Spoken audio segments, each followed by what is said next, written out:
कोकणातील प्रत्येक अपडेट जाणून घेण्यासाठी आजच माझे कोकणच्या सोशल मीडिया प्लॅटफॉर्मला लाईक, फॉलो आणि सबस्क्राइब करा।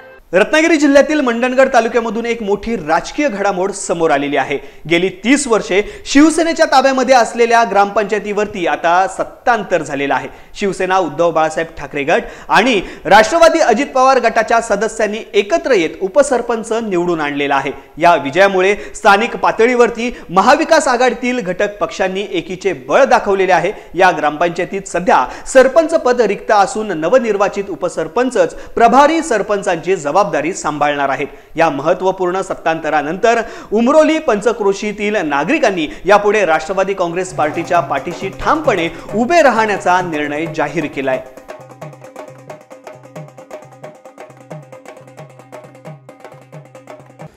आज उमरोली ग्रामपंचायतीमध्ये उपसरपंच पदाची निवडणूक त्या ठिकाणी पार पडली।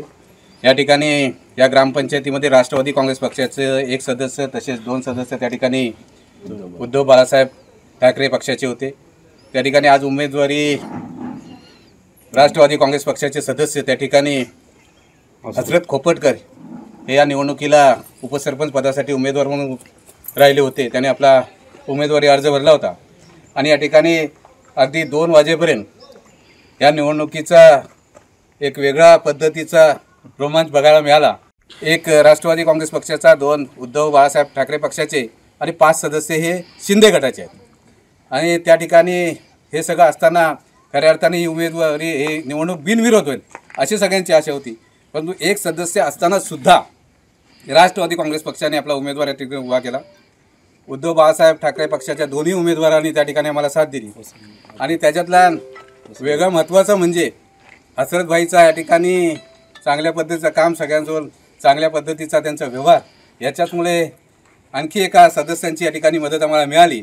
आणि शेवटला चिठ्ठीवरचा नशीब म्हणजे राष्ट्रवादी काँग्रेस पक्षाचे कार्यकर्ते आदरणीय तटकरे साहेबाला मानणारे आहेत आणि तटकरे साहेबांच्या बाजूने असल्यामुळे चिठ्ठीचा नशीब हा नेहमी आमचाच असतो। त्याच्यामुळे चिठ्ठीवरती आमचा विजय झालेला आहे। 30 वर्ष साधारण या ठिकाणी शिवसेनेची सत्ता होती। 30 वर्षाच्या नंतर प्रथमच राष्ट्रवादी काँग्रेस पक्षाचा या ठिकाणी सरपंचाचाच बोलायला हरकत नाही, सरपंचाचाच उमेदवार, कारण सरपंच पद हा रिक्त असल्यामुळे उपसरपंचांकडेही सगळे पूर्ण त्या ठिकाणी अधिकार असणार आहेत। आणि या ठिकाणी आज हसरत खोपटकर उपसरपंच नव्हे तर सरपंच म्हणून या ठिकाणी निवडून आलेले आहेत। मी ह्या निवडणुकीत प्रक्रियेत जे सगळे आमचे अबगोळ असतील, आमचे दवंडे असतील, या ठिकाणी मुश्ताक भाई आहेत, आमच्या बोत्रे मॅडम आहेत, युवक अध्यक्ष आहेत, आमचे ओबीसीचे जिल्हाध्यक्ष आणि विशेष पडद्याच्या मागचे हिरो आमचे प्रकाश शेठ असतील, तर सर्वांनी विशेष या ठिकाणी चांगल्या पद्धतीत काम केला आणि या ठिकाणी हसरत खोपटकर हे निवडून आलेले आहेत। उमरोली ग्रामपंचायत आणि ग्रामपंचायतीच्या निवडणुकीच्या माध्यमामधनं खरं तर आज संविधान दिन, प्रथम तर मी संविधान दिनाच्या तुम्हाला सगळ्यांना शुभेच्छा देते। आणि खरंच आज संविधान दिन आणि खरंच एखाद्या कार्यकर्त्याला कसा ईश्वर न्याय देतो त्याचं उत्कृष्ट उदाहरण आज आपण बघतोय। आणि ज्या पद्धतीची ही निवडणूक होती, खरं तर 2 महिन्यापूर्वी भाईंनी मला सांगितलं होतं की ताई आपला सरपंच इथे बसणार आहे, पण आम्हाला सगळ्यांनाच ते असं स्वप्नवत वाटत होतं आणि ते आज स्वप्न सत्यात उतरलं आहे। आणि खरंच 30 वर्षाच्या बालेकिल्ल्याला तुम्ही छेद दिला आहे, त्याबद्दल मी मनापासून आपले आभार मानते, आपले अभिनंदन करते। आणि ही मला असं वाटतं विजयाची मुहूर्तमेढ आहे। येत्या काळामध्ये जास्तीत जास्त राष्ट्रवादी काँग्रेस पक्षाची या भागामध्ये सीट निवडून येतील आणि सोबत आपले सगळे सहकारी आहेतच।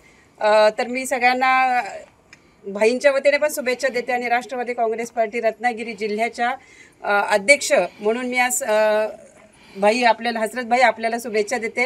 खरं तर इथून पुढे मला असं वाटतं हसरत भाई म्हणण्यापेक्षा सरपंच म्हटलं की लगेच मागे वळून बघाल तुम्ही आणि आमच्या मनापासून आपल्याला शुभेच्छा। येत्या काळामध्ये नक्की चांगल्या पद्धतीचं काम आपल्या हातून होईल आणि आपल्या गावामध्ये, आपल्या वाडी वस्तीमध्ये आपल्या माध्यमातून, आदरणीय तटकरे साहेबांच्या माध्यमातून विकास कामांची गंगा वाहील याची मी नक्कीच आपल्याला खात्री देते। मंडणगड तालुका राष्ट्रवादी काँग्रेस पार्टीच्या सर्व पदाधिकारी, उभाटाचे सगळे पदाधिकारी यांच्या समेत आम्ही उमरोली ग्रामपंचायतीच्या उपसरपंच निवडीसाठी आलो आहे। अतिशय ग्रामपंचायतीच्या सगळ्या सदस्यांनी, आमचा एक सदस्य असताना अतिशय गोपनीयपणे चांगल्या प्रकारचं काम करून इथं सरपंच घडवून इथली जी काय मुजोरी आहे, इथली जी काय लोकशाही संपवण्यासाठी जो काय इथलं हुकुमशाही आणण्याचा प्रयत्न केला जातो आहे, त्याला इथल्या लोकांनी, सदस्यांनी दाखवून दिलेलं आहे की आता हे चालणार नाही. ही जी सुरुवात आहे याच्यावरून त्यांनी समजून जायचं आहे की इथं त्यांच्यासारखी मजूरगिरी यापुढं इथली जनता खपवून घेणार नाही. संविधान दिनी लोकशाही जिवंत ठेवण्याचं काम उमरोलीतनं सुरू झालं आहे. हे तालुक्यात सर्वत्र राहील. ये तो अभी झाकी आहे, पंचायत समिती जिल्हा परिषद बाकी आहे, हे त्यांनी समजून द्यावं. आम्ही 100% सुरुवात केलेली आहे. आमच्या नेत्याप्रमाणे आम्ही संयमाने काम करतो, आम्ही गाजावाजा करत नाही, ह्याचं हे उदाहरण आहे. आणि उद्धव बाळासाहेब ठाकरे, आम्ही आणि काँग्रेस आणि ही काय जी तालुक्यामध्ये आमची बैठक होऊन झालेली आघाडी आहे हीच अशी कायम ठेवून इथं विजयाची नांदी पंचायत समिती जिल्हा परिषदची आम्ही कायम करणार आणि इथली तालुक्यातली मजुरी खोडून काढणार. यासाठी ही जी विजयाची सुरुवात झाली. आजच्या या उमरोली सरपंच निवडीमध्ये ॲक्च्युली उपसरपंच निवडीमध्ये आज ते सरपंच झालेले आहेत. उद्धव बाळासाहेब ठाकरे आणि अजित पवार गट या दोघांनी ठरवलं की संविधान दिनी बाबासाहेब बोलले होते की संविधानाचा उपयोग जशा प्रकारे कराल तसा उपयोग होईल.